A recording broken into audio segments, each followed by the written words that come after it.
F'intervista fuq One il-ħadd filgħodu l-Prim Ministru Robert Abela ħabbar li fil-jiem li ġejjin il-Gvern se jippubblika avviż legali li se jġib bidla u jeżenta il-VAT fuq servizzi marbuta ma' dawk ta' professjonijiet bħal counselling u l-psikoterapisti.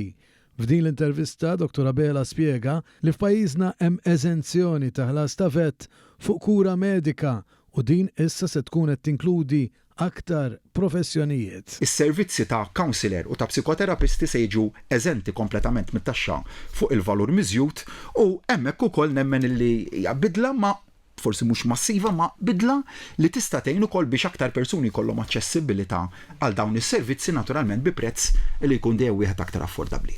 F'din l-intervista l-Prim Ministru kien mistoqsi dwar il-każ ta' 3 żgħażagħ u lettur individwi li studjaw u għandhom ħiliet sabiex jipprevenu milli wieħed ikun vittma ta' attakk virtwali. Hawnhekk Dr. Abela qal li bħalissa hemm il-Ministeri għall-Ekonomija u l-Intern li qed jaħdmu flimkien dwar dan u fil-laqgħa tal-Kabinett li jmiss se tkun diskussa l-politika l-ġdida mill-Malta Digital and Innovation Authority l-MDIA.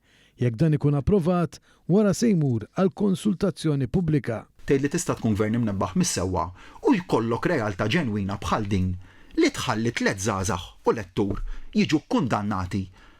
Mhux għax naqsu, għax kien hemm qafas leġislattiv li kien karenti, ġifieri kien nieqes.